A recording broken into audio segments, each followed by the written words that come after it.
think ultimately I felt really anxious because I was always guarding my phone and doing all those things that you do when you cheat. And I was, in a way I was grateful when she found out at the end and it all blew up, because at least there was a chance for me to be honest.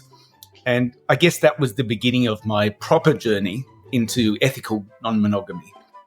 Welcome to Normalizing Non-Monogamy, the podcast where we interview incredible people from all over the world to hear their personal journeys of self-discovery through the lenses of love, sex, and relationships. Our mission is to show people that they're not alone and to inspire them to embrace their true selves so that together we can open minds and live authentically without shame. We believe everyone's story is powerful and beautiful, yet it's important to remember that everyone does life a little bit differently and that the views and opinions expressed by our guests do not necessarily reflect our own. Additionally, we aren't doctors. Please consult a medical professional for anything regarding your health that you might learn about on the show. Enjoy! Welcome to episode 372. We're Finn and Emma, and today we have a wonderful conversation with George. Before we jump into the interview with George, we wanted to wish you all happy holidays. If you're listening to this on the day it comes out, it is the first day of Hanukkah and Christmas Day. So if you celebrate either of those, happy Hanukkah and Merry Christmas from us. And you might also be celebrating the fact that the days are getting longer. Yes, winter solstice. We just passed the winter solstice, unless you're in the southern hemisphere, in which case I don't feel bad. It's summer, you're warm, I'm shivering. True. So a very Merry Christmas and Happy Hanukkah from both of us to all of you. And we just hope you're all having a wonderful holiday season. Yes. And if you don't celebrate any of these, then Happy New Year, Happy 2025. We're excited. Yeah, we get to tell them Happy New Year next week. That's true. We're working on New Year's Eve or New Year's Day too. This is just an early Happy New Year. This is the pre-Happy New Year? Yes. All right. It's New Year's Eve. Eve. All right. How many times? So back to George. As I said, we have a wonderful conversation with George today. He comes to us all the way from Australia and talks us through... Where it's not the winter solstice. Correct. It's not cold. He talks us through his 30-year journey exploring relationships, starting with a 10-year monogamous marriage, and then bringing him all the way up to today, where he is exploring non-monogamy through solo polyamory and figuring out what relationship works best for him and all of the people that he loves. And it's an ever-changing landscape. It is. Yeah. It is. I love this conversation. And as you heard at the beginning, the snippet that we played before we jumped in and started wishing you the world's longest happy holidays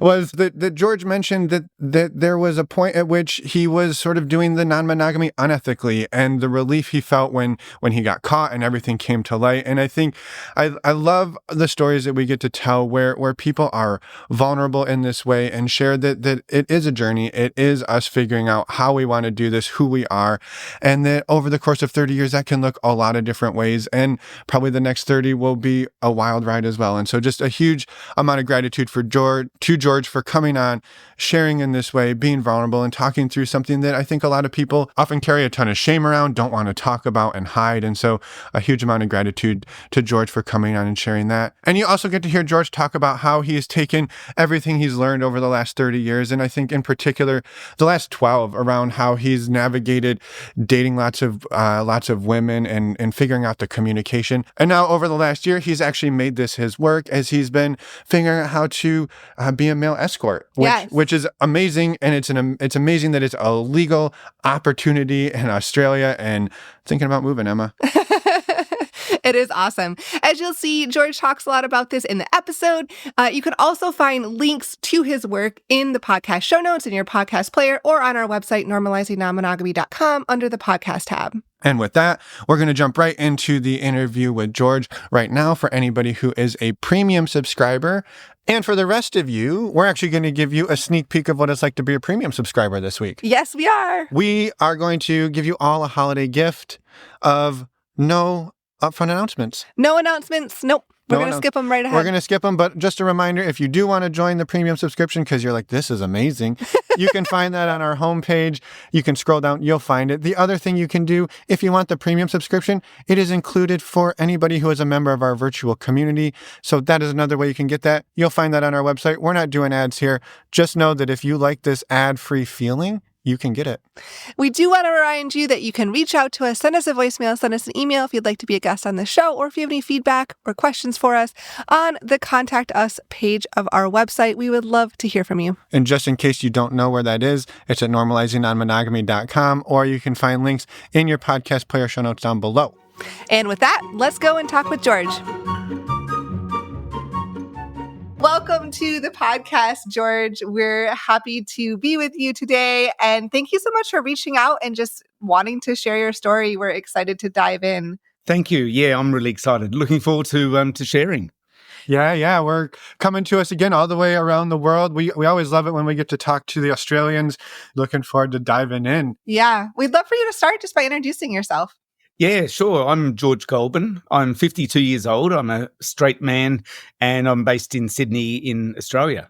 Yeah, amazing. And your journey, we were just chatting before we hit record, but we got a little bit of a taste of your background, but maybe take us back in time. What your relationship history looks like, and when did non-monogamy come into your world for the first time? Yeah, for sure. Well, I met my now ex-wife when I was pretty young. I was around 20 years old, and she and I were together for roughly 10 years. And so in that time, we did some traveling, we got engaged, we got married, had a child, and it was completely monogamous. It was a really lovely relationship. We ended very amicably and remained very best friends. So that was, I guess, my first proper relationship. So complete monogamy, following the path of my parents and I guess the culture in which I was born, and being raised in a Catholic society, that's all I knew. So that's what you do. Yeah. When that came to an end, I was 30 years old, and it took me a little while to find my mojo again. And then I started noticing the women were attracted to me. I'm like, okay, cool, this is great. Getting into the swing of sex, so to speak. And it wasn't that long afterwards, maybe 6 or 9 months, that I met another woman, and she and I fell into a relationship that in total lasted for 11 years. Wow. But by the time we had met, I was just starting to find my feet and find my groove in terms of enjoying sex with different people. And so what ended up occurring is that I cheated in that relationship. So when it first happened, I felt really bad as she'd found out. But she said to me at the time, look, it's okay. I cheated on everyone I've ever been with as well. So in my 30-year-old head, in a way, it was like, it's okay. I can keep doing this. Okay. Yeah, look, that's 20-something years ago. But yeah. I can appreciate now that it was a really shitty thing to do. So over the course of those 11 years, there would be years that would go by where I'd be monogamous. But then when that itch came up, I'd want to scratch it. And there was ample opportunity because I traveled a lot for work. And so that was a constant throughout those 11 years. And it's a terrible thing to do in my mind in terms of cheating, because it erodes trust, and that would be the foundation of any solid relationship. As you were doing that for those 11 years, after the first time when you got caught, beyond that, was it sort of, I don't want to say like a don't ask, don't tell, but did she know, or was it very much you were able to keep it hidden and you just sort of went 11 years with it sort of being an unknown thing after that first time? Yeah, that's a really interesting question, because she did find out about other interactions and there were also ongoing affairs. And I think in her own way, she wanted to validate that we had an arrangement. In fact, she would even tell some of my family members we had an open relationship. But that was far from the truth. That wasn't the case. I think it was about her denying it, wanting to maintain our relationship. So perhaps there was probably a knowledge that things were happening, but she just didn't want to ask. But ultimately, that came to an end when we did some couples counselling because of this cheating. But ultimately, she discovered that I'd been on a dating site and chatting to lots of women, and that was the last straw. Yeah. I am curious. I want to dive into all of that too and go into the future here, but I do want to back up a little bit. You described your first relationship of 10 years as a overall lovely, good relationship. did you have any, I guess, conversations or any inklings of any or sort of alternative relationship conversations during that time? Or was it just like not even part of your world? Not even part of our world, no. It was because while she and I had grown up in different situations, like my parents were married for 60 years very happily, that was my approach. That was all I knew. Hers were a bit different, but no, we never entered the conversation of let's try something different. Yeah. And so then in this second relationship you were in that was long term, it was almost like, it sounds like you kind of knew it wasn't great to have the affairs, but didn't have any other way to do it or any other knowledge around it. Yeah, that's right. In hindsight, it would have been much better to have the conversation early on to say, hey, look, I've got these desires. I'd like to explore this. Can we go about this? If so, how? All of those things that I learned later. Yeah. You learn by fucking up. Yeah. Yeah, well, and it sounds like through that, and I know we'll get here, but it sounds like through that experience, again, not to say, yo, no big deal, but you were having a moment or a 10 years of moments of, I can be doing things with other people while still very much in love and probably in many ways happily in a relationship. So it wasn't, I'm guessing it, and maybe this is a question, is like, were you unhappy in the relationship, or was it just there was some other thing sort of pulling you out? Yeah, it's more the latter there, Finn, that I was happy in the relationship. And we also had 2 kids in our relationship that we had together. So I wanted to maintain that family unit. And that was loving, and it satisfied a lot of my needs. But then there was that other craving of more and different and new. Yeah. And, that whole new relationship energy. And, but I think ultimately I felt really anxious because I was always guarding my phone and doing all those things that you do when you cheat. And I was, in a way I was grateful when she found out at the end and it all blew up, because at least there was a chance for me to be honest. Yeah. And I guess that was the beginning of my proper journey into ethical non-monogamy. Yeah. So where did it take you? How did you start to shift into the ethical piece of it? Well, in my mind, I thought, okay, I've explored 2 different options so far. I've explored the monogamy route, and that was good, but hey, there's more out there. And I've done the cheating route, and I don't like that. So there's got to be something else. So I started looking into it a bit, not actively, but thinking and just talking to women that I was dating to say, look, I've just come out of a long relationship. I'm not open to monogamy. I travel a lot for work. I've got all this opportunity to meet new people, and I want to do that. So initially, the first relationship I had post that separation, I made that very clear to the woman I was seeing. And I would be traveling for work, and we fell in love, and it was beautiful, but she didn't really want to know. So she would say, call me when I was away for work and ask me what I was up to that night. And I didn't want to say, I'm going on a date. But to me, that sounded like cheating. Mm-hmm. So it felt like cheating because I wasn't telling the truth. Yeah. I was saying, I'm catching up with a friend. But so that just wasn't on. That was like a don't ask, don't tell.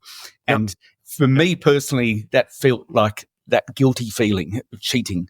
Yeah. So which we've heard from a handful of other people who've been in don't ask, don't tell, is a similar thing where they're trying to maintain a close relationship with their partner, and they don't want to lie to their partner, and they come home from wherever they're out, and their partner's like, well, how's your day been? And they're like, how do I have to lie to you? You want me to lie to you, but I'm not comfortable lying to you. So that's a hard place to be in.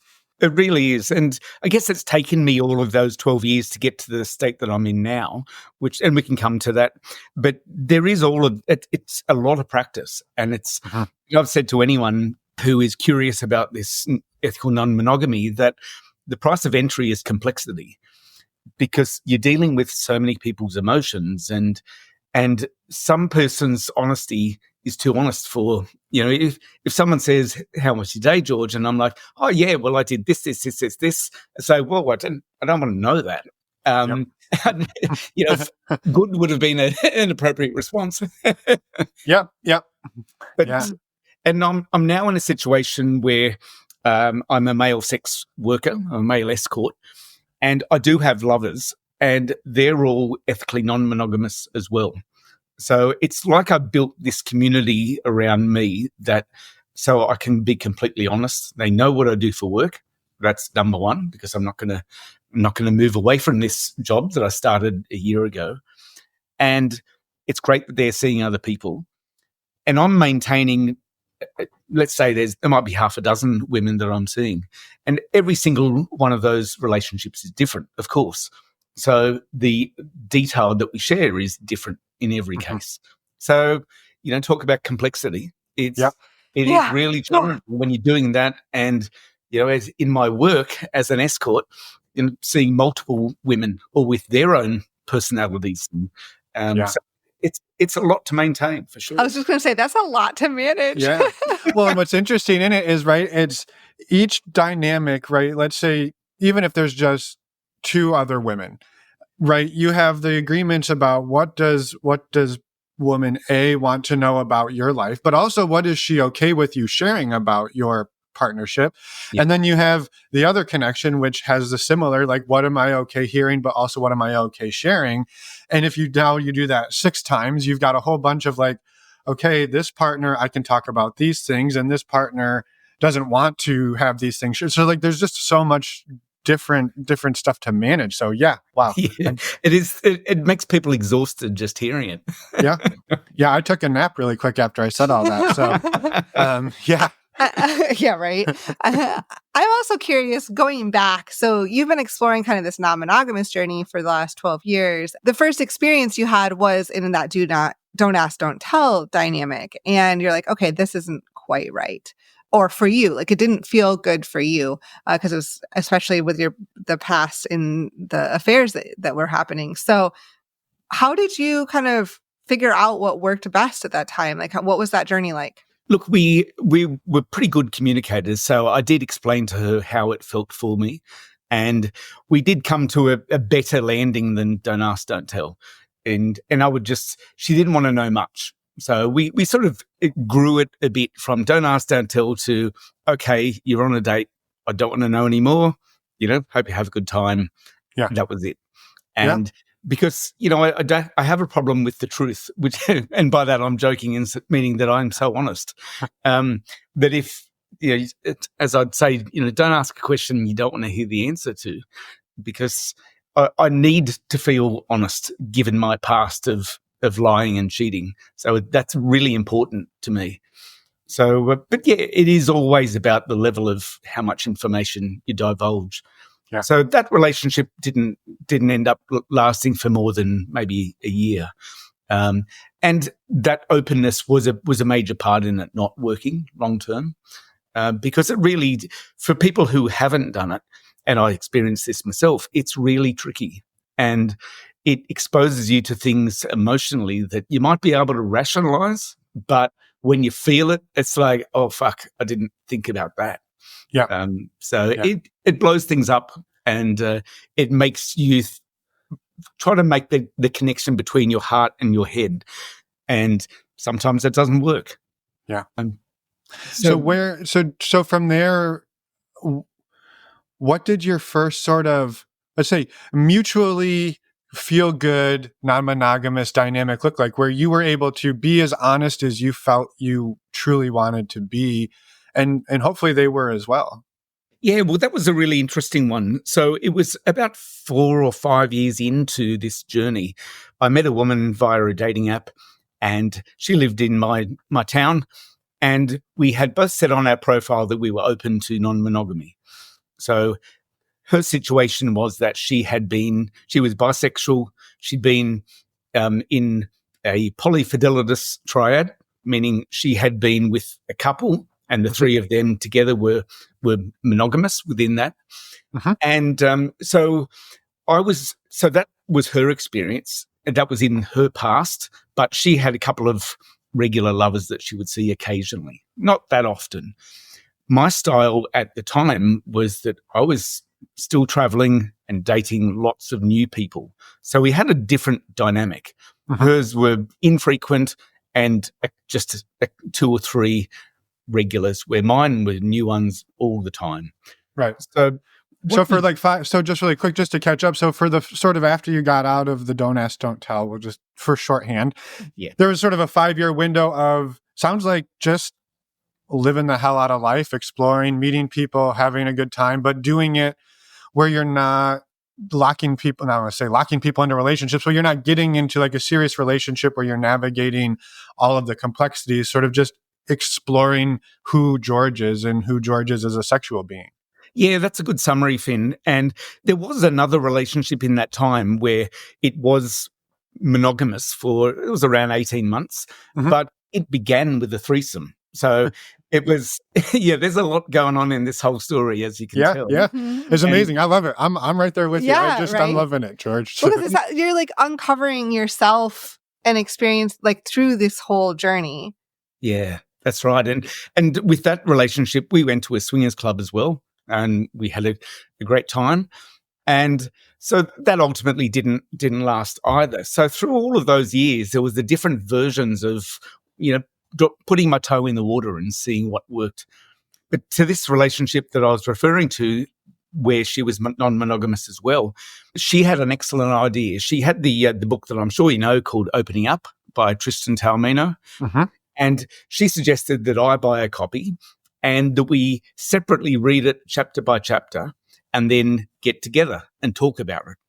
So we were that was a brilliant idea, and it really helped us understand, what are the different options, and then come to a landing of, well, what type of non-monogamy works for us? Because there's all the types that you're very familiar with. And we did love one another. She would come to all of my family events and vice versa. But we had to figure out what were the rules around our relationship. We discovered that partnered non-monogamy was what suited us. So we were the primary, and as she said, anything else is froth and bubbles, the nice stuff on top. And so that settled fairly well with us. And it was like, okay, well, we did still have to go through a lot of the turmoil of still figuring that out. Particularly, like I said, given our different relationship styles, with me dating extensively.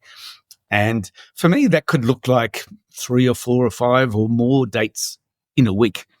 Wow. So that's a lot. And, you can possibly tell by now I've got a busy brain, and I managed to spin a lot of plates on sticks somehow. Yep. It's just in my nature. So we had to do a lot of work together. We did see a great therapist one time who was experienced in this whole scene, and it's constant checking in. And one of the tools that we developed is pretty simple but highly effective, and I encourage people to this day. I've worked in the corporate sector, and I regularly have meetings with an agenda. So one day I said, look, how about we have an agenda about our relationship? At first, it was just an offhanded, funny comment. But the more I sat with it, the more I thought, actually, this is a good idea. So we would, let's say it was on a Friday evening, we would arrange the time. We'd set aside a certain amount of time. She would send me topics to put on the agenda and vice versa. And we would just work through it methodically. So, for instance, it would start with, we might have a glass of wine, just unwind after the week, and then state our intention. So it might be me saying, okay, what I intend for this is to be able to be fully open with you, to work on our relationship. And I'd really ask that we both come from it as a way of from a position of not being defensive and not saying you did this or you did that. Rather, when you did that, I felt this. So it's changed. It was really setting the intent of what are we here for, and acknowledging that some spiky things might come up, but we're doing it with the aim of making our relationship better. And we just work through things like a check-in. How are you feeling? I might have been a bad week at work and I'm a bit stressed, but hey, look, I want to do this. And then it might open up into, it's sort of, I look at it as a bit like you go down deep, deep, deep, and then you come up again. So it might be, who are you communicating with at the moment on a dating app? Or I don't need to know details. It might be, hey, I've been chatting to this guy. He seems interesting.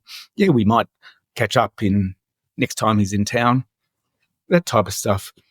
And then we might move into some trickier topics of, is there anything that I've done in the last period of time that makes you feel uncomfortable, that we haven't had the opportunity to raise and talk through? And we do that stuff. And inevitably it leads to a bit of, anxiety and just sadness or difficult emotions. And we could always take a break and say, I'm feeling a bit triggered. Can we just have a break for 5 minutes and then get back into it? But always then come out with positives of, okay, so what's happening in the next month? Or what can we plan a getaway or even just a nice meal? Something that is about us and bringing us back together as that primary relationship. And while at the time it might feel tense, it always made it better because we're talking about our relationship in a really active way. And more important, I think, for people in a non-monogamous situation. But generally, I think it's beneficial for any relationship. It just makes you talk about those things that often are left unsaid. Yeah. It's those relationship check-ins that are, and I love the way you explained that too, the way that you found what works for you of touching base and finding some connection even in and touch points in that throughout that conversation, even in the hard, tricky subjects. Yeah. And so that was a real learning curve for me. We were together for 2 years. We also did a bunch of different sexuality workshops here in Australia, which were really terrific. And there was one we did that was a 5-hour consent workshop. And the organisation does kink-oriented events. And so it was really, really eye-opening insofar as having the language to talk around when you're having non-vanilla sex with people and going through consent and all of the issues that might arise. So we did that workshop, and later that evening they had a play party. And so everyone that attended the party had to have done that 5-hour workshop, which was terrific. Everyone's fully aware of the issues. And in the break between the workshop and the party, we sat down and had a conversation about, okay, what are we okay to do at this party? So, for example, if she goes off to the bathroom and comes back and I'm doing X, is that okay? And that was great. So we discussed that kissing, fine, that's cool. Maybe a bit of making out, but no oral sex. We didn't want to go that far. This was our first foray into a swingers type situation. So it was like, cool, okay, we know the rules, and it went really well because of that. Interestingly, though, there was a scene at this particular party where a woman had said that she pointed out about half a dozen people she wanted to play with her in this scene where she would be tied up and she would ask us to do certain things. There might be spanking, a bit of touching. So she was directing it very much so. At one point, she said, I'd really like a cock in my mouth. I was the only guy there. I looked to my partner and she was enthusiastically nodding. So we were able to change the dynamic in that moment because it was crystal clear. Yeah. But that worked exceptionally well because we knew the rules. We knew what we were comfortable with. We could change as we did. And that was so honest and opening. So it's like, great, we've got a good, an extended way of communicating about this stuff. Yeah. Yeah. It sounds like that relationship, those 2 years, really blew open so much, educational wise for you too, that you're really learning these new experiences in a much healthier way for yourself. Yeah, definitely. And again, communication, we know that, right? Yeah. And she and I were both excellent communicators about it, even through the tough times. And I'd learned so much in those 2 years. And again, you learn by fucking up. And there's things that I did back then that I'll look at now and think, gee, that wasn't great behavior, but boy, you can only learn by doing that. And so and in the subsequent years post that relationship, which ended about maybe 5 or so years ago, I've got even to a state that I consider far better is in terms of what feels authentic to me. Yeah, I love that. I just wanted to touch on one of the things that just stuck out to me about your story about going to the swinging club for the first time was, first of all, the before you jumped into it, you went through a 5-hour consent workshop, which hands down by itself is amazing.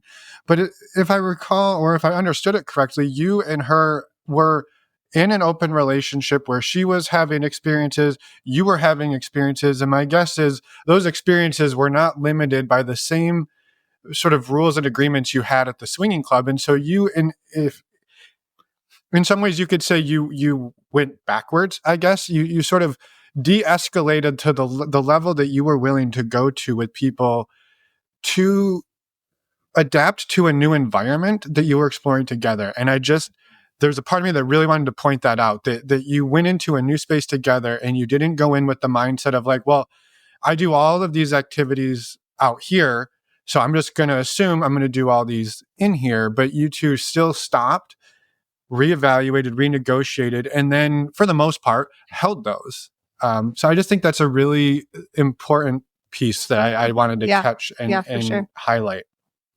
Yeah, you're really correct there. It did allow us to sort of breathe and pull back and set boundaries where we hadn't had them before. We were a bit freeform, you might say.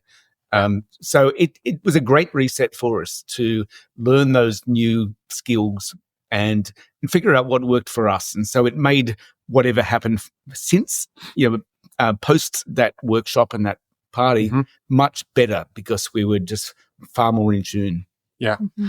And you said then going forward, even at the level you were at, you had a lot more to learn and grow from there. And I'm curious, what are some of the other things that you feel like you're doing differently or better today than you were doing, even 5-6 years ago? Sure.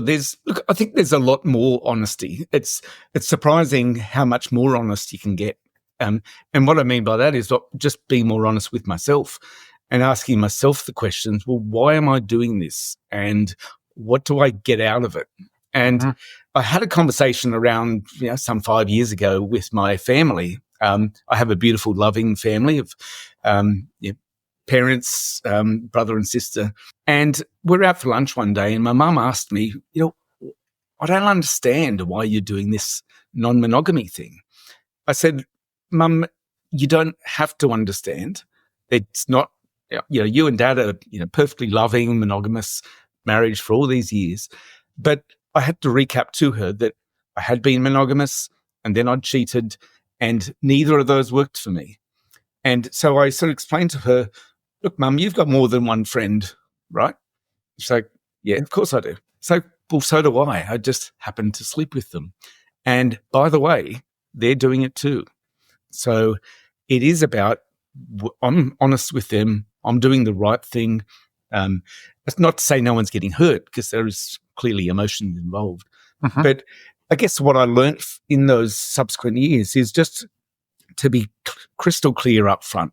So say when I was on dating apps, and I'm still on one at the moment, I just make it clear that I'm not looking for conventional, traditional relationships. I'm not looking for someone to, on apps, as you know, there's different, people might say they're looking for long-term relationship or life partner, those type of things. I'm not. And I will say, in the bio, I'll talk about, look, I'm looking for ongoing, authentic connections. And I've explored solo poly for quite some time. It's where I feel really comfortable. And, I'm always open to have my mind changed, of course. It's not static because I have found in the past that when I least expect it, someone incredible comes along and I can fall in love with them and think, wow, this... So I don't want to close myself off to that because that would be foolish. But I just want anyone who's potentially entering into a relationship with me to know where they stand. And it's not for some people. And I would rather, and when people might match with me on a dating site, I would make sure they had read my profile, and I would get usually one of 3 responses. They would be like, "Oh God, no, that's not for me. That's weird," and and block me or whatever they choose to do. Or 2, they might say, "Yeah, look, I'm down for that. I'm actually non-monogamous myself. Fantastic." Or 3, "Look, you seem like a really nice guy, and I'm curious. So let's meet and see how things go." But that's the benefit of being so clear. Of this is the way I choose to live my life. If that's not of interest for you, that's cool. All the best, and I wish you luck. But if you're curious, sure. And what I've found it more than a few times is that women might get into a relationship with me. It'll be ongoing. It'll be non-monogamous, but really they're looking for something longer term and monogamous. And so they might sort of stick around with me for a while, but then they find that thing that they're really after. And that's terrific. I'm like, excellent. I'm happy that you found that person. And in a way, I feel like I'm a bridge. I can get people from one side of the river to the other. The thought that came to mind is like you're sort of like their layover as they're on their way to their final destination, and you just enjoy the experience for what it is, and you're clear about what everybody seems clear about what they get out of it, and it seems like it works for you, that works for you and it works for them. Yeah, that's what I love about it. It's almost like I'm doing a service, I suppose. And we can come to my work in a moment, because that's absolutely a service. Yes, but, yeah. And the other sort of, I think in metaphors, the other one that I have is that it's a bit like I'm a doorman. Someone's come to a path in their life, and I'm opening up one door that shows them where they might go in terms of a relationship. And I say, look, don't fall in love with the doorman. I'm just opening the door for you to walk down that pathway. We can interact and have something lovely, but I can maybe give you an insight into what my lifestyle is like, and I can see in yours. And if you like that, great. If you don't, then you've hopefully had a really good time. We've enjoyed each other's company, and for the most part, in those situations, we remain good friends. Uh-huh. And one of them, I recall one woman said, "Look, I'm starting to see this guy. I really like him. But if it doesn't work, can I come back?" I said, "Yeah, of course you can. Yeah, we have great sex, so why not?" Well, I mean, it brings up a point that I'm curious about, George, is do you find yourself ever struggling with this? Do you ever find yourself getting maybe attached, and then somebody hops on their connecting flight, so to speak, and you're like, whoa, I'm not ready for this one? Or have you found yourself largely can just sort of ebb and flow with it? Yeah, look, I do find connections like that, and it does pull at my heartstrings sometimes as well. I'm not a robot. We all have those feelings. Yeah. There was one earlier this year, a wonderful woman I met in a different state in Australia, and she was in an open relationship. She had a primary and was dating a bit, and we got along famously. And while the distance was a challenge, we did hang out and we'd talk every day, and I think we caught up about 5 or 6 times in that 6-month period. And there was absolute affection and love for one another. But ultimately I said to her, look, we're both busy in our respective work, and distance is a challenge. And I said, look, it pains me to say this, but I think we need to stop seeing each other, because I want all the best for you. And this primary that you've got, I don't want to get in the way here. But that hurt. It's, it's like the little death you have, the heartbreak. Yeah. So that was for the best. And we still maintain contact, but much less. And it's just friendly, and it's every so often. Yeah. So, yeah, it is tricky. But I suppose I've put a sort of, I don't know, not a wall around myself, but I've figured out how much of my emotion to give. That's completely fallible, of course. It's trying to say it's not rigid, and I mess up. Well, yeah, and it's a dance of how much of yourself do you give while still being authentic? Just like how much of yourself do you show based on every connection and each one being different? I think it's more based on your like own capacity and availability. Yeah, in that moment, in that relationship. Yeah, it's Yeah. It's a real tightrope. And even I don't understand how I do it. And maybe if I was, to be objective and to look at myself from an objective point of view, I might think, yeah, you're doing pretty well there. It's like, I would, it's not something I would ever encourage anyone else to do because, my God, it's hard work. But it's like anything, you practice it. And I've been, to 10,000 hours and you're an expert. I've done this way more than 10,000 hours, I tell you. Yeah. So you just get better at it. Yeah. And at the communication, at the dance, at figuring out what you want, recognizing it faster, all of the things, I imagine, you just start to find a rhythm with them. Yeah, and whenever you want, we can get into the conversation about my work as a male escort because that brings all of that stuff into much finer detail. Yeah. Because people are paying me and for my authenticity. Yeah, well, I'm happy to jump there. I had one other question before we do, because we talk to a lot of men, and a lot of men, particularly exploring like solo polyamory, or even if they're in a partnership, right? Most men get on the apps or try to go meet people, and it's crickets. It's a ghost town, and they struggle. And oftentimes it builds up resentment and frustration, and then that makes it even harder. How are you so successful at meeting people, forming these connections, finding dates? I mean, if you're going on dates 5, 6, 7 nights a week, like that's a lot. And I'm just curious, like, how are you able to make that happen for yourself? Yeah, that's something I think about quite a lot because it comes to the character of who you are. And I've always found online dating very, very enjoyable. And I've been very successful, if you want to use that phrase. So for me, it comes down to, a quick snapshot of really paying attention. Like for many years, like I was fairly shy as a kid, and even into, say, my early 20s, I was far more of a listener than expressing my own thoughts and feelings. So I think that 20 or so years of paying close attention and listening and observing and watching people and how they interact was deeply fascinating to me. So that, I guess, fed into the way I moved into dating, where I'm an inquisitive person. So I love meeting people. So I'm an extrovert and I get my energy off other people, which is in ways the definition of an extrovert. And so the approach that I've always had is that I want to learn something. So I'll communicate very clearly in my bio who I am, what my passions are, and what I'm seeking, and all these type of things. So it's really clear for a woman reading my profile. I get a good sense of who I am. The photos I use are really good and clear. And because there is, frankly, the competition out there is not that good. There are so many people who just mess up the basics. And I ask questions because I genuinely want to know about a woman.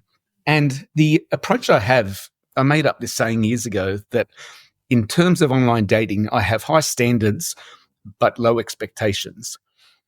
So what I mean by that is I filter really well. So let's say I'm on a swiping app. There might be 20 left swipes, 20 no's to 1 yes. So, and again, with practice, I've sort of come to see in the first image, is there something in that appeals to me? So it's, you never get a second chance to make a good first impression. So it's like, okay, I like the look of that. Then I'll dig deeper. So I'll filter to, and it's like, okay, I'd really like to meet this person. We're communicating.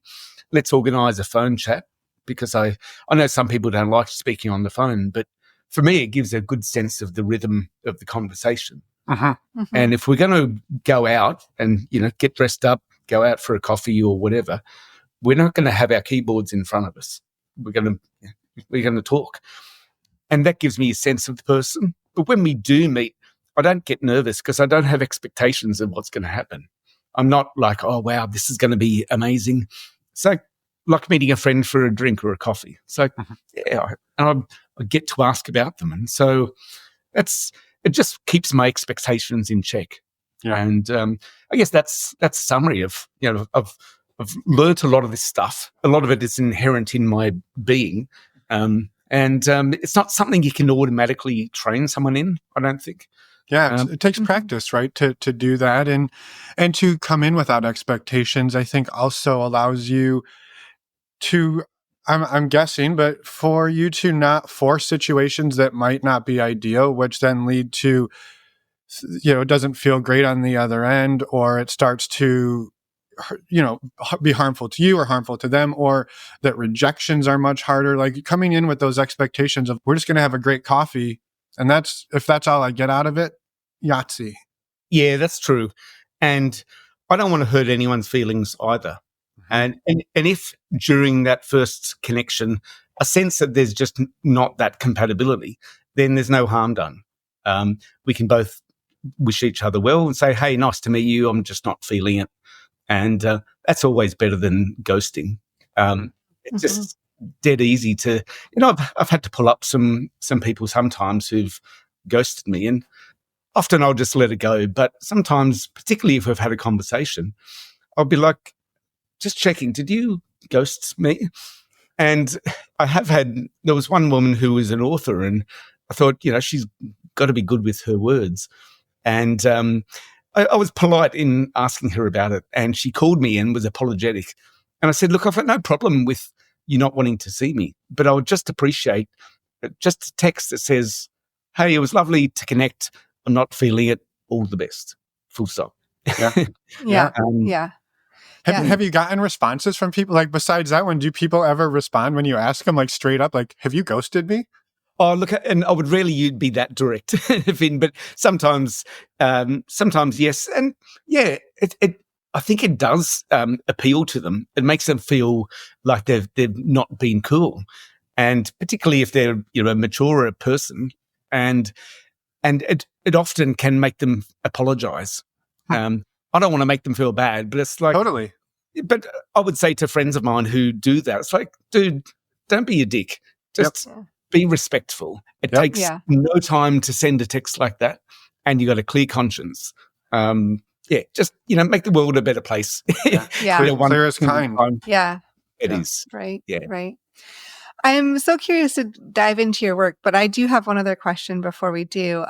You mentioned family, and you've also mentioned kids, and I'm just curious how that process has gone, other than I know you gave the example of the conversation with your mom, just not quite understanding, but it sounds like you're pretty open with your family. And how has that gone? Look, it's gone, in the main, it's gone very well. So I have two other siblings. They're married in long-term monogamous relationships, but they just know I'm different, and they're cool with it. My son, who is now 27, he was the product of my marriage with my ex-wife all those years ago. After we separated, she, for want of a better word, became a lesbian, and so she only saw women exclusively after that. And so she was clearly quite open-minded. Well, not clearly, doesn't necessarily, go together. But so our son saw us as great co-parents, that she was exploring her sexuality. I was dating a lot. So given his age, it's fairly common, either gender fluidity or different types of relating. So it's no big deal. It's almost more normal than a monogamous thing. Mm-hmm. And I had the two kids with the other relationship that ended badly. And that's a story I won't go into because it was quite complex. Yeah. But my family I've educated them in many ways about the different ways you can relate, and whatever they do is fantastic. And you do that, I'll do me.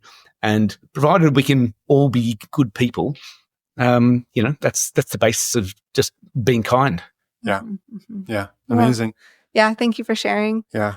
And excited to dig in here, because I think what's fun about this from a few different perspectives, but one is, right, not only seemingly you have quite a bit of success for your personal life dating, but you've also found a way to also get paid to go out with people and to have experiences. And I'm curious, how did you decide to get into that? And what does it look like for you, George? Yeah, it's a really deeply fascinating area of work. So when I came out of that relationship where I cheated around 12 years ago, I saw a story in a national newspaper about male escorts. So it was almost like face it. I saw it there. I was staying in fancy hotels that work was paying for 3 nights a week and dating a lot.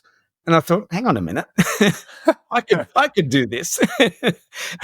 The room's already paid for. Exactly, you bet. Yeah, I'm just staying at a Hilton or whatever. And at the time, I had a full-time, office corporate job, and it was stressful. I was managing 12 staff, and they were around the country. And ultimately, I got in touch with the escort agency that was mentioned in the story, and I spoke to the guy who ran it, and we had a good chat. I sent him. And this was at the time. This was 12 years ago. Yeah, this is 12 years ago. So he said, "Look, mate, you'll do fine. You're reasonably attractive. You've got good communication skills." And I got in touch with one of the other male escorts to say, "Hey, can we have a chat? I'd like to pick your brains a bit." And he was very clear. He said, "No, I don't want to meet you." Since that article came out, I've been losing business because more people like you have come into it. I said, "Oh, but look, I'm a lot older than you and whatever." He said, and this is via text, he said, "Look, you seem like a nice guy. Just be prepared to fuck old, ugly women." And that was like, wow. And it made me think, okay, what young, attractive woman needs to pay for sex? But so that sat with me, but more to the point, I was just too busy in my private life to even entertain it. So I put it on the back burner. It was always there in my mind. And fast forward to just over a year ago, I was made redundant from my job.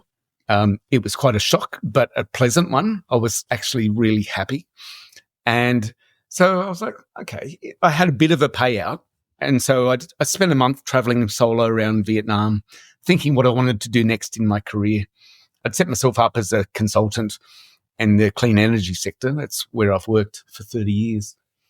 And once again, I came back from that trip, and there was another story doing the rounds here in Australia of a former escort who had written a book and was doing publicity around it. And a couple of my female friends sent the article to me and said, "This is what you should be doing." So I called the guy. We had a video call 2 days later because he does coaching for men that are 40 plus. And he became a mentor. And immediately he's like, okay, get a photo shoot, advertise here, charge this much, all of the tips. We had a few sessions on that. And so I got that idea that had always been bubbling away, the time was right. Because I was working for myself. Even though it's legal here in Australia, the stigma around sex work is still prevalent. Uh-huh. So, I didn't feel that in a sort of more of an executive role that I was working in, that to have that as a shadow might have been troublesome. I was working in government, and, it's unfortunate that if I was, say, a masseuse on the side, that would be fine. Uh-huh. But sex worker, oh no, we don't like that. Yeah.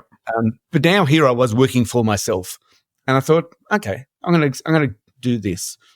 When I met up with that mentor in person, we had a good exchange for a couple of hours, and he said to me, "Look, you're more experienced and ready for this work than I ever was."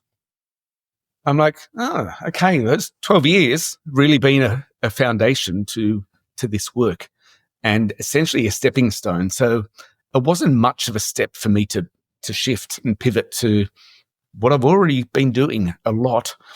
Let's just, let's monetize it. So, yeah, that was around about August or September last year. I launched. When I say launched, I've got a website. I advertise on a directory. I'm using social media. I'm doing publicity. And it's been going exceptionally well for me. And I think there's a lot to unpack here, and you guys can sort of ask away. No, just listen. Just keep on going. I'm enthralled. I know. I'm so curious. So thank you for that background of how how you got into it and where you ended up going, and then, but like how it's been successful. But how has this last year been? That's a whirlwind. Oh, it sure is. It's unbelievable. I feel filled with gratitude that I can do this, and an appreciation for the fact that I can give. Like at the end of the day, the essence of doing this work, as far as I'm concerned, is you don't do it for the sex and the money. If that's all you're interested in, then, good luck to you, buddy. It's about the kindness and the caring and the affection that you show.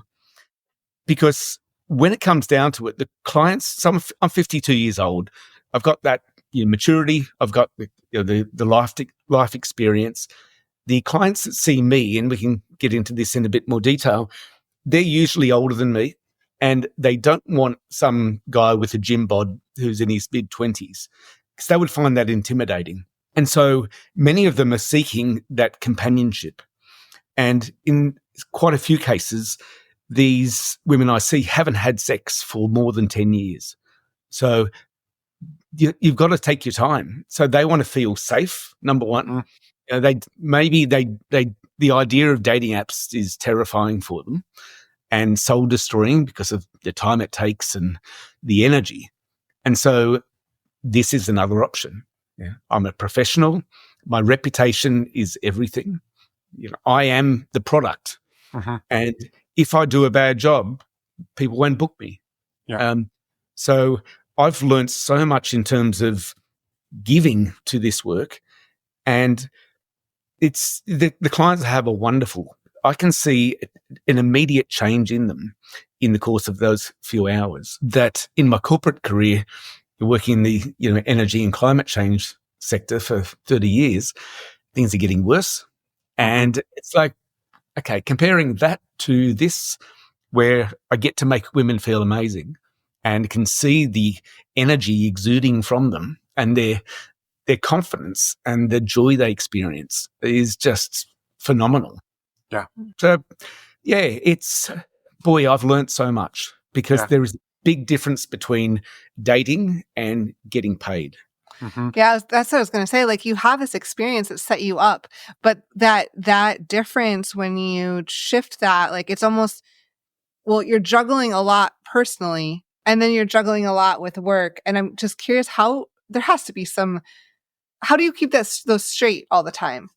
Yeah, it's a really important issue, because I need to keep myself in good shape. And I'm not just talking physically, I'm talking mentally and emotionally. I've got my batteries get drained from all of this interaction, because I have, if you imagine, on the one hand, I've got my clients where they're paying me good money to be with them and be 100% present, and I'm on, like I'm almost like an actor. You're giving a performance and an experience, and that's got to be really good and unforgettable. And then on the other hand, I'm dating, where I can relax a bit more. But I also need my own time. And, as someone who loves the ocean and the outdoors and nature, that's where I go to recharge my batteries. My other hobbies, like art and other things that I do to fill that up.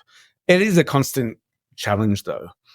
And for example, I was telling you before we started recording here that I recently came back from the UK. I had a client from the USA who paid me to travel to Scotland with her, and she has a disability, and we spent near on 2 weeks together. And so I was doing all the driving, and I was very much the companion in almost all situations, insofar as I'd never been to Scotland either. So we travelled, we had a great adventure.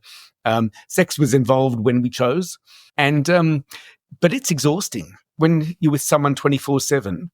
And even though we are both great communicators, and we're able to say, "Hey, I'm going to need time out each day," to be honest, I was still on, even when I might be sitting on the couch, because she paid me to be there. Yep. It was really challenging. It was so. Interestingly, after we went our separate ways, and we still have a great ongoing connection, I slept for 2 days. Yeah. Yeah, I can't spend 24/7 with anyone. Even I even get challenged spending time with myself. If Yep. Yeah. And you're traveling and you're in these spaces all of the time, and they're it's just a lot of input into your system that you're like, oh my gosh, this is a lot. And you're on, like you said, the whole time. And then you have to fly back home and also keep in mind, go through a bunch of time zones. There's also that thing. Yeah, that's right. And hopefully anyone that hears this can think, I thought being an escort would be easy work. It's like, yeah, no. It is hard. Well, and I love the contrast of what it actually is and what it is for you, George, versus what you were told, right, by the person that you were, earlier, a decade ago, trying to get some type of mentoring from somebody who's basically like, be ready for it to be this. And what your actual experience is actually, I'm here with people. It's about who they are as a person, because you're there providing companionship, providing all sorts of just emotional safety that they probably never felt or haven't felt in a very long time. And that's what they're looking for. And yeah, sure. Like you said on the trip, like sex might happen, but it's not the only thing that's happening. Like there's so many other facets of life that are being healed as you're in these spaces with people. Yeah, that's right. And so if I reflect back on that advice or insight from that escort some 12 years ago, it couldn't be further from the truth. I mean, not to say that, because for me, it's far less about looks. And my dating of all those years has really clarified what's important for me in a connection with someone. Yeah, I'm sapiosexual, so turned on by their intelligence and the way we interact. Sure, I might have a preference for body type or whatever, but that's all it is. It's a preference, and I can find something beautiful about most people. Yeah, and so with my clientele, it's equally the same. When I get an inquiry, so I get to filter who I see. So I don't want to fake it and pretend that I really like them if I don't. So the way I do that, like where I advertise on my website, is really professional, and it spells out why I do this and what I want from the experience and what I want to give to them. And I insist on a phone call, because that helps me fill in the jigsaw, so to speak, because I'm a visual person, so I can hear their voice, understand more deeply what it is that they want, and figure out if I'm the right person for them. I'll then ask them to send me a couple of photographs, because they've seen all of mine. They've got a good idea of who I am. But, I don't want to be walking around in the dark, so to speak, and not knowing what this person looks like. So that's another piece of the jigsaw where I can start to form up, okay, so that's what this person, this is their background in a relationship sense. Yeah, their passions are these ones. They might have X number of kids or whatever they've been through. This is what they look like. Yeah, I find something appealing there in them. And I have had circumstances where I don't feel that. And it's unfortunate, but if you imagine a woman who's of a certain age and she hasn't had intimacy for a long time, she approaches someone like myself and gets a no. That's pretty tough. So you've got to be extremely diplomatic and kind. And recently I had a situation like that where I just didn't feel the attraction. So I said to her, look, I've given it some thought, and it's really important for me to feel connection and that there's a really good energy between us. Unfortunately, I'm not feeling that. I'm more than happy to recommend other escorts who I know and trust if you're interested, but I need to give an authentic experience. And that's, to make it good for you, I have to be fully there. So that's happened only a couple of times.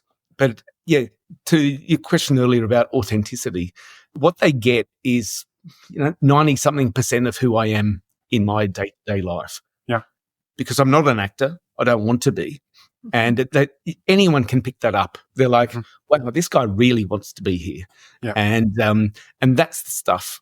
That's the kernel of the essence of what makes it so good for them. Because I'm being me. They're experiencing something that, in most cases, I'm not trying to blow my own trumpet, but it gives them something extraordinary that, in many cases, they've never had. They've never had a man who they feel safe with, who they can imagine having sex with, and even potentially exploring some other things they haven't done before. Not heavy kink stuff, because they usually got their own emotional situations in their past. So they're often very tentative. And sometimes, not uncommonly, they won't want sex the first time. They're just wanting to understand, can they feel safe and comfortable with a man and feel listened to and heard. And then maybe on the second or third occasion, they might be ready to explore that. Yeah. I love all that, George. And I think what's amazing, I appreciate you talking a little bit about your process. And I think you touched on it, that you're sort of 10 plus years, 12 years, whatever it was, of sort of dating for yourself and exploring lots of different types of people really landed you in a place where what you were open to and the types of people you were open to didn't matter about their looks. It was a culmination of who they are as a person. And if you felt connection, and I think you're spot on, not that you need my validation, but that right, if somebody could pay you money and you could show up and power through, but they're going to feel that, right? They're going to feel a difference between George truly wants to be here and this guy's here because I paid him some money. And I don't really think that second one really helps anybody anyways, right? To feel like he doesn't want to be here. He's here because of the dollars. And that doesn't really heal anything in us. No, and it doesn't honor myself. Through this journey that I've been sharing with you, a big part of it is my authentic nature and my integrity. And so I would rather get less money and do this in a way that I feel very proud of what I'm doing and how I'm going about it. And look, I'm on far less money than I was in the corporate sector, but my heartfelt love for this work is just extraordinary because I'm making a difference. And that's the beauty of being able to look. I've got to acknowledge that by virtue of being a white man, and I have privilege, and particularly in this industry where so many females or people of other genders have a lot more concerns around their safety and the stigma they face. I always acknowledge that I'm fortunate. And so I've come to know quite a few people in the industry as well. And all of those things, my foundation has been terrific. But, that fact of being a man and a straight man, and I don't face so many of those things that other workers do. Yeah. And I do like to raise attention to that. And some of the media I've been doing, I say, look, I want to acknowledge that other people in the industry often suffer far more discrimination, violence than I do. And safety concerns and everything. Yeah. Incredibly so. It's a job, it's work, and we should be respected as any other worker. Yeah. It's a deeply fulfilling job for me. And it's a hustle. Like it's not easy work to, if you think about, I charge around about $1,200 for 2 hours. And that's a lot of money. And that's a sort of full experience, like including sex. I do have cheaper rates for just a social catch up. That's a lot of money. So if you think about who are the clientele, they've got to have a certain amount of money. I am working through how I can reduce my rates, almost like a sliding scale, because everyone deserves this type of affection if they want it, not just wealthy people. And I must say, there's a client that I had in her mid-30s, and she withdrew from her mortgage to be able to see me. Wow. And she couldn't be happier. We had a couple of sessions, and she's a lovely, attractive woman. So, counter to the, old, ugly women. And it gave her the confidence, having had a couple of heartbreaks in the past few years, just to feel sexy again. And she went into work apparently the next day, and the boss said, "What's happened to you? You look different." And she didn't obviously say what had happened, but she's written a couple of beautiful testimonials for me, and it just gave her that confidence.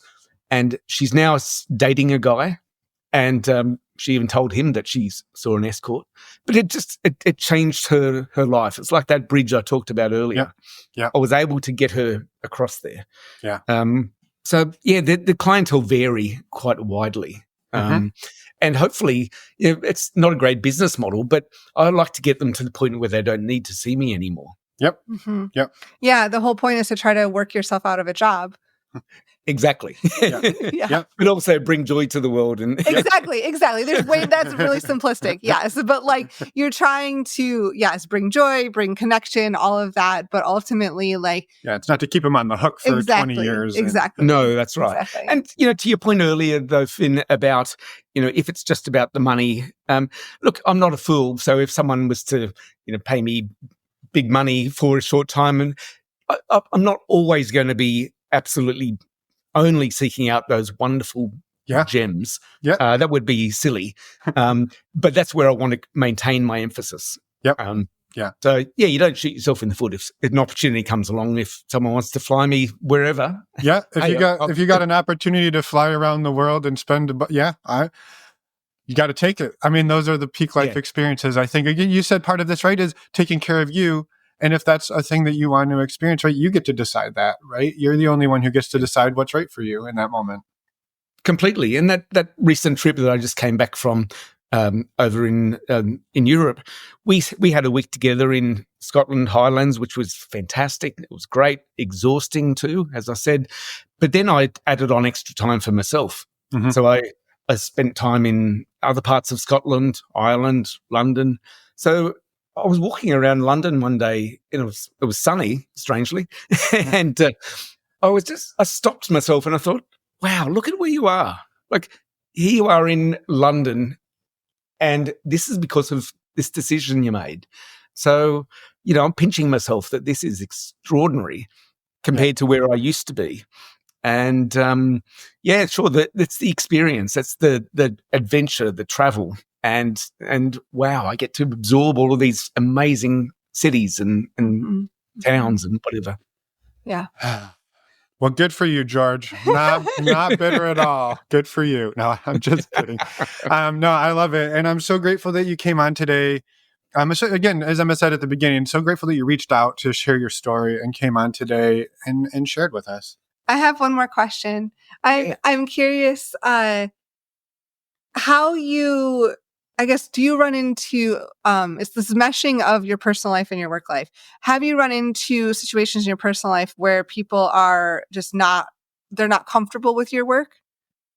Yes, I have. And I'll give you, earlier this year, I had a part-time job, which was sort of in the vanilla world, and I'd only been there for 6 weeks, and it was 3 days a week. It was sort of ideal as a, side business for me.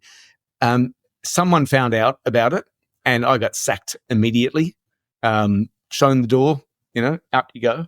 But so that's in that work sense. And that goes back to the stigma and so on. But in my private life, some people don't like what I do, but I'm like, look, that's okay. And if they want to hear, I'll tell them, a short story of what I've told you of, what I'm providing is a service. And if it's not me, it's going to be someone else. And I just know that I'm a good person. I'm good at it. And I bring such wonderful experiences. So would you rather it be someone else who's not a great guy? Because the fact of the matter is women are going to seek out escorts. That's great. And it was interesting. When I first started, there were 2 women who I'd been seeing, and they were both, I thought very open-minded. One had been a professional dom, and the other, she and I had a non-monogamous relationship. And it really, that's where I least expected the blowback from them. And I think what it came down to is that they saw the way women and people of other genders are treated in this industry. And then here I am getting good money, when I get the work. And they're like, oh, you breeze on in here and you get all this stuff. And I had to sort of acknowledge that. So, look, I so wish it were different, that women were treated in the same way. I I'll do my best to do what I can to change that. But surely, like the counterfactual, so surely you want better men in this industry. And you know me, you know that I'm a great guy. So isn't that a positive? That, we don't want to keep it, that we don't want to assume that people in the industry are awesome when they're not. But hey, here I am. So it is an education, even for those people I'm really close with. Yeah. And just another quick example, I have a group of mates. We've known each other for, in some cases, like 40 plus years, all guys, and we get along famously. When I first told them about this work, they were incredibly curious, as everyone is. But it didn't take long before they stopped asking me questions and they didn't want to know. And I think that's because like every single one of them is in a long-term monogamous relationship. Well, if they're cheating, that's something I don't know about. But I think it puts a mirror to people and so does non-monogamy. It's like, hang on, you're out there doing all of that and people might want that, but either don't want to blow up the relationship or couldn't handle the emotional intensity of it. So I've got to be guarded in a way. I'm quite public. I'm out there, and that's cool. And I've almost got a story in the back of my mind if someone wants to give me shit for doing what I do. But like, hey, I'm sorry you've got a problem with sex. And, hey, I'm having a great time. And, oh, that's right. I think I fucked your wife. That'll go over real well, George. No, of course I wouldn't say that. I know. Yeah. But you do get that. And I take any chance I get to be able to hopefully educate them a bit. It's like, hey, this is a lovely, beautiful thing. But, I'm not going to change everyone's point of view. Yeah, and similar to what you said earlier, you don't have to sit in places and get shit on by people for what you do and who you are, right? You've done a lot of work on yourself to get to where you are today. You've lived the life that you've lived to be here. You've made the mistakes that you've made and you've learned from them, and nobody gets to take that shit from you. No, I'm honoring myself, and I really love myself, and that's at the end of the day. If I can love myself and do what I do in my private and my work life in an authentic way, then happy days. I'm winning. Yeah, awesome, yeah, spot on. Yeah, well, thank you so much, George, for everything. It was awesome to dive in, and I'm sure we could ask you a million more questions, but for the sake of time, we will wrap up. And is there anything else that you wanted to share and get out there? Look, I find that non-monogamy has changed my life. It's allowed me to be me and to explore things in a way that work for me. We all know it's not for everyone, and I never try to really encourage people, but hey, it works for me and the people that I'm surrounded by. So it's again, communicate, and then keep communicating. Yeah. And seek help, seek advice. There's tons of stuff like your podcast, which is awesome, to let people to know and learn. And I'm always open for I could talk to you guys for hours too, but I'm always happy for people to reach out to me, ask me questions, whether it be about my work. So I can give you the details later if people choose to. Yeah, well, I mean, your website will be in the show notes, so people can find you through there. They don't have to seek too hard. So yeah, excellent. Fantastic. Thank you so much. It's been a great pleasure to be on the show and to meet you both. Likewise, it's been a great time. So thanks for talking today, George, and have a wonderful afternoon. Thank you. Thank you. And we're back. Thank you so much, George, for everything, for coming on and sharing your story with us. It was amazing to talk with you. A quick reminder to anyone listening, you can go and find all of George's work on our website, normalizingnonmonogamy.com. Click on the podcast tab. You can also find links in your podcast player. Yes, and from my side, echoing Emma's gratitude, thank you, George, for coming on and for all of the amazing work you do. And also, I'm looking forward to having a future mentor. Yes. Yeah. I'm thinking an internship or something. Okay. Cool. We might have to move locations. Yeah. I don't know if Australia would love my work visa says male escort, but why not? If it's illegal work. All right. We'll look into this later. Anyway, thank you, George. Thank you. A quick reminder that our next virtual speedfriending event is coming up January 15th, 2025. Mark your calendars and sign up on the events tab of our website. And later this week, we have another episode. I'll be back in your ears with our lovely friend Miche, who joins me every month for our monthly Ask Us Anything. This is our 15-month anniversary. Yeah, yay. I don't know why that's a celebration we're doing. But we'll see you on Friday. We've got some amazing questions from our community, so please check us out then. And then we'll be back next week with another incredible interview. Yes, next week we have an interview with Liz and Gabriel. We are excited about that, so come back and listen on New Year's Day. New Year's Day. Yes. Happy New Year's, everybody. Bye, everyone. Thanks for listening.